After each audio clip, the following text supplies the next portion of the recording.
Summer is over and autumn is here. Not only does this mean that you can dust off the warm clothing, it also means that fishing for pike will kick into overdrive for a lot of anglers across Europe. Gone are the days of 25 degrees plus, high water temperatures, inactive fish that are scattered across the lake, and excessive vegetation. Autumn is one, if not the best time to fish for pike, and in this episode of our 4-part series, we will dive deep into the details on how to successfully fish for pike during autumn. Let's dive in.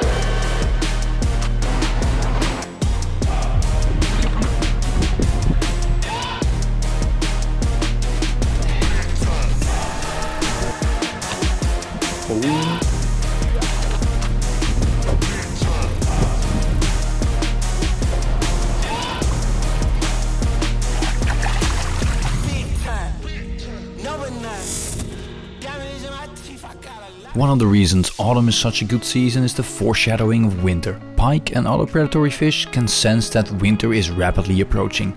Both the decline in water temperature and the length of days warns them that they need to prepare.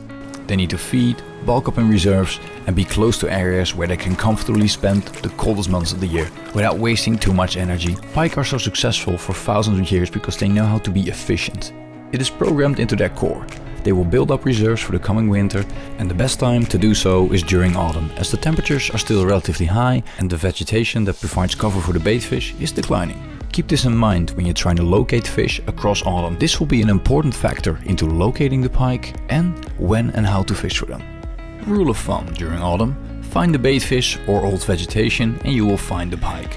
Unlike summer, where pike tend to be more opportunistic, autumn is characterized by fish that are actively on the hunt to fill their bellies. Instead of waiting for the bait fish to come to them, they will start searching for big schools of bait fish and try to eat as much as possible as they can. Early autumn, which starts halfway in September in most countries, most shallow spots will still have a lot of grass and other vegetation where pike and bait fish can hide. Bigger fish will slowly move away from their summer hunting tactics, which is most of the time pelagically or close to the edge of the vegetation. Once the vegetation starts to decline, there will be fewer spots to ambush prey and also fewer spots for bait fish to find cover. You will notice that the smaller fish, which individually are an easy target for pike, will start to gather in bigger schools. These bigger schools will provide more protection for these fish than roaming around alone. When the days get shorter and the water gets colder, the bigger the schools of bait fish will become. Colder water often means that the schools of bait fish will migrate slowly towards the deeper water, and the pike will usually follow when they run out of prey on the shallow water. This information is important as it helps you find the fish, whether you fish from a boat or from the shore.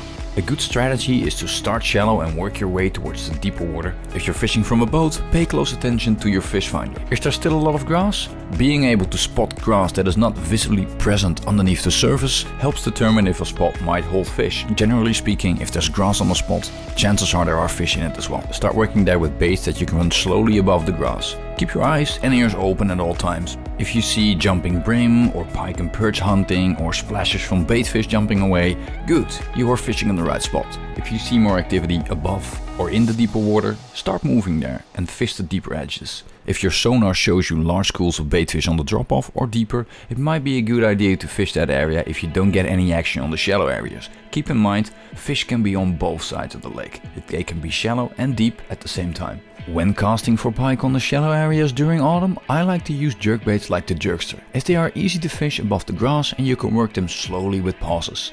The new Hard Pulse Tail is also super effective on shallow water, and the shallow version of the Line Thru Roach is a classic, really one of the most underestimated baits for casting. You can also fish these spots trolling, if the grass isn't too high. The 40cm trout can do wonders on these spots, fished just below the surface. The benefit of trolling is that you can use bigger lures, so the 32cm roach is also a good option. If you want to go all in on the big fish, try the 40 pike in both the 37cm and the 48cm. When trolling the deeper parts, try to stay close to the drop-off. To prevent getting stuck on the shallow parts of the drop-off, try making long runs with, on the shallow side, shallow running lures, while running lures that run deeper on the deeper side of the drop-off. When targeting the deeper water, I like to use the 25cm moderate sinking version of the roach to target fish between 2 and 5 meters of water. Burbots are awesome. Most anglers use them for trolling, but they are also super effective when casting between the big schools of bait fish, as you can work them slow and deep quite easily. The rattle trout is also a great option for these deeper spots. In terms of speed, I would try to slow things down a bit. You don't need to go 4 kilometers an hour to target these fish. You want to give them time to recognize your bait and, if they are deeper, have the ability to jump at them across several meters of water.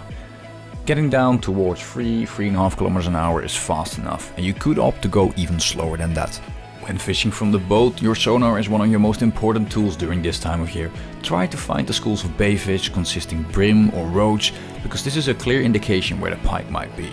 Finally, don't stick to the plan when it doesn't work. If you get more fish from the shallow parts, switch all your lures to the shallow area. Obviously, when the fish come from the deeper part, switch towards the deeper area and fish all the lures above the deeper area. Adapt to the situation at hand. Keep in mind that based on the conditions, fish can move back and forth to the shallow water and the deeper water. Every single day can be different. As autumn progresses, it will become more and more likely that the fish can be found at greater depths. Knowing how and where the bait fish are migrating to during autumn is an important factor to locate fish until winter really kicks in. The migration routes towards the winter spots are a valuable indication of where pike can be found.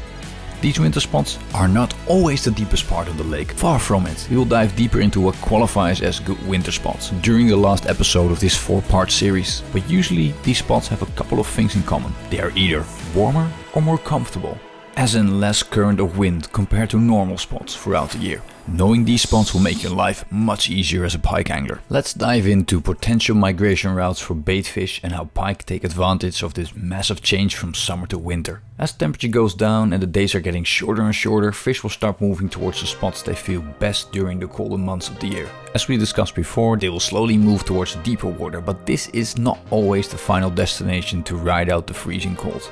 Let's take this lake for example, where a large part of the population on the lake migrates towards a harbor to seek shelter during winter. A harbor provides a couple of benefits, mostly a warmer climate, calm waters, boats to hide under, and humans that are feeding ducks, which results in free food for fish like roach.